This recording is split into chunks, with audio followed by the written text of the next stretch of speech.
Thank you.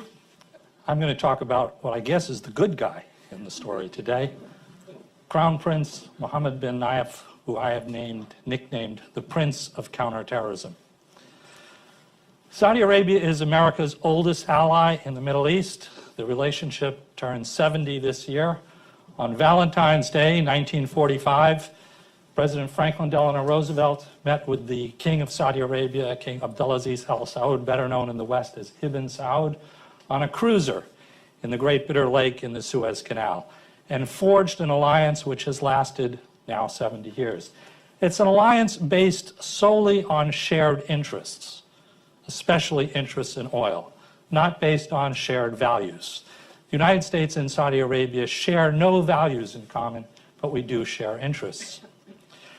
For over 100 years now, the modern kingdom of Saudi Arabia has been ruled either by King Ibn Saud or his sons. Since Ibn Saud had 44 acknowledged sons and dozens of other unacknowledged sons, it was a pretty successful platform. There were enough sons in the running to keep the succession process going horizontally instead of vertically over the last several years. But today, the kingdom is engaged in a generational change in leadership. The generation of sons is coming to an end, and we're now going to start getting the grandsons of Ibn Saud. King Salman, who ascended the throne early this year, accelerated that process in April, when with no warning and with no explanation, he removed the crown prince that had come in with him, Prince Mukrin, he's the fellow over there on the far side in the middle, and elevated Mohammed bin Nayef. Here is the current triptych: the king, Mohammed bin Nayef, and the king's son, Mohammed bin Salman. I'll come back to him in a minute. By removing Mukrin, the last of the 44 acknowledged sons who was judged capable of being king, King Salman has accelerated the generational change. Why is generational change so important? When Mohammed bin Nayef ascends to the throne, his legitimacy will be different than that of any Saudi king in the last 100 years. He will not be able to say, I am a son of the founder. He will say, I am a grandson chosen by a son. It's a much less secure base of legitimacy. Fortunately for us, Mohammed bin Nayef is a very well-known quantity. Mohammed bin Nayef was educated in the United States in Oregon. He was the son of Prince Nayef, also a minister of the Interior. The son was sent to the FBI and then to Scotland Yard to learn the intricacies of counterterrorism, and he is a specialist in counterterrorism and truly one of the world's experts. In the middle of the last decade, between 2004 and 2006, Saudi Arabia underwent the most severe challenge to its internal stability since the 1930s. Al-Qaeda launched a major attempt to overthrow the House of Saud. There were gunfights and shootouts in almost every major Saudi city. There was an attack on the American consulate in Jeddah. There were attacks on Saudi oil facilities. Mohammed bin Nayef led the counterattack. And by the time he was finished in 2006 and 2007, Al-Qaeda in Saudi Arabia had been decimated. Its entire leadership either killed or arrested.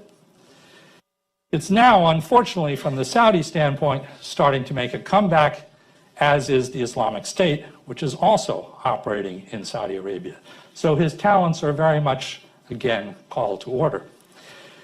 Mohammed bin Nayef is also probably the most pro-American Saudi prince in a generation. I think you could go back to King Fahd to find someone who is so instinctively as pro-American as Mohammed bin Nayef.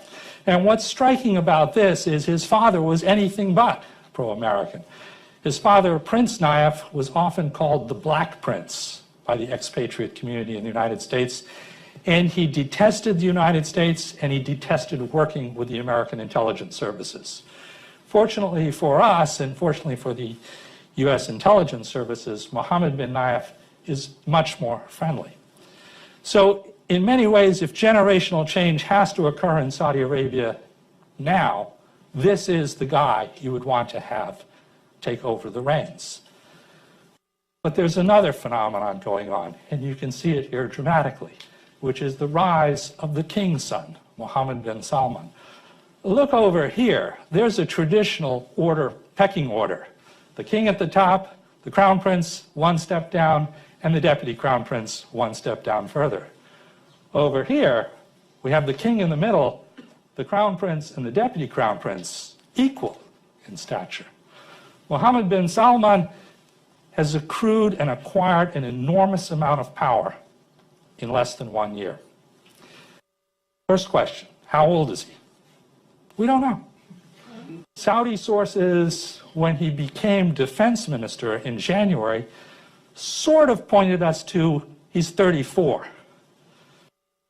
When that was pushed by some journalists in Saudi Arabia who went back to his class at King Saud University, it became increasingly clear that he was probably 29 or 30. When his birthday actually occurred this summer, the Saudi press kind of led you to the conclusion he was 31. In fact, I'm pretty sure he's only 29. Why is this important? Because in a kingdom where age and experience matters so much, where the king is 79 and his predecessor died at the age of 92, a 29-year-old next in the line of accession is a bit of an embarrassment. He's not only Minister of Defense, he's Chief of the Royal Court, de facto Chief of the Royal Court.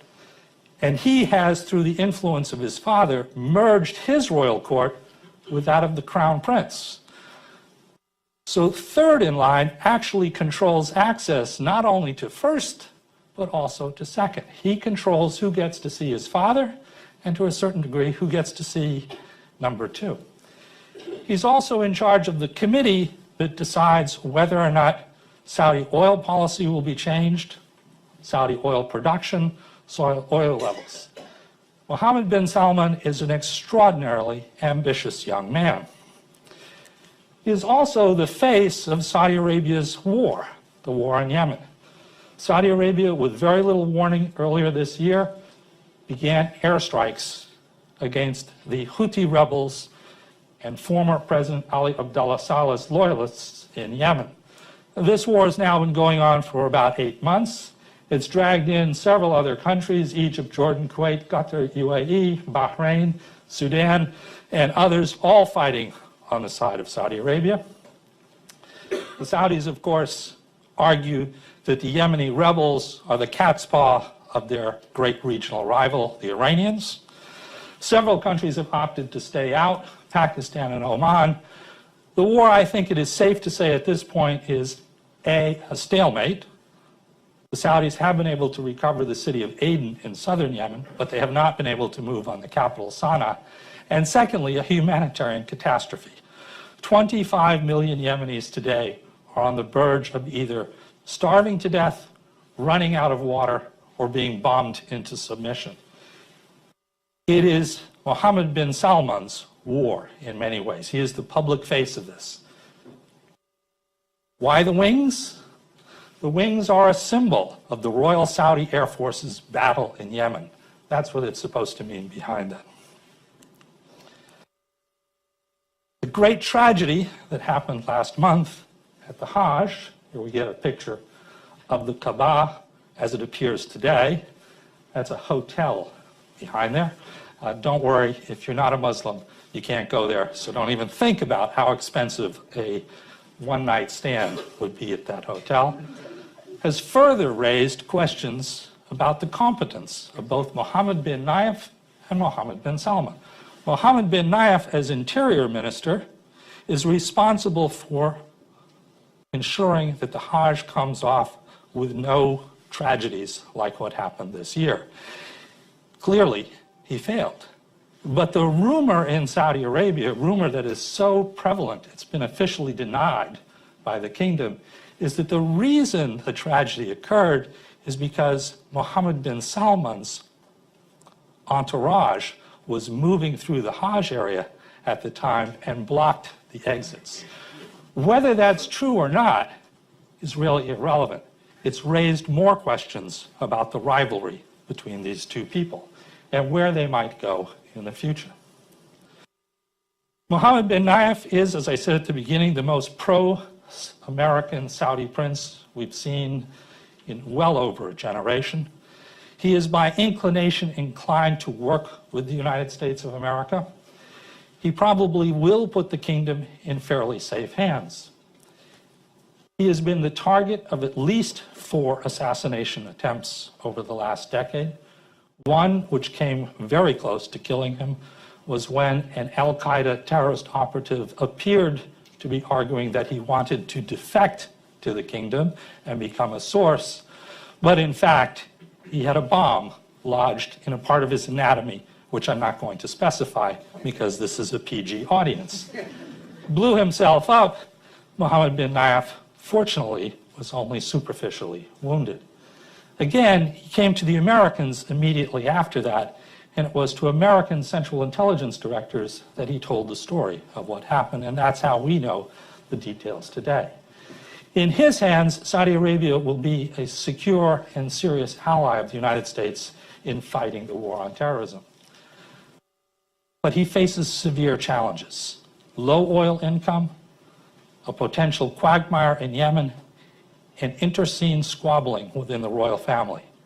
Whether or not he will be able to steer the Saudi ship forward safely through those is a subject I hope we can come to in Q&A. Thank you.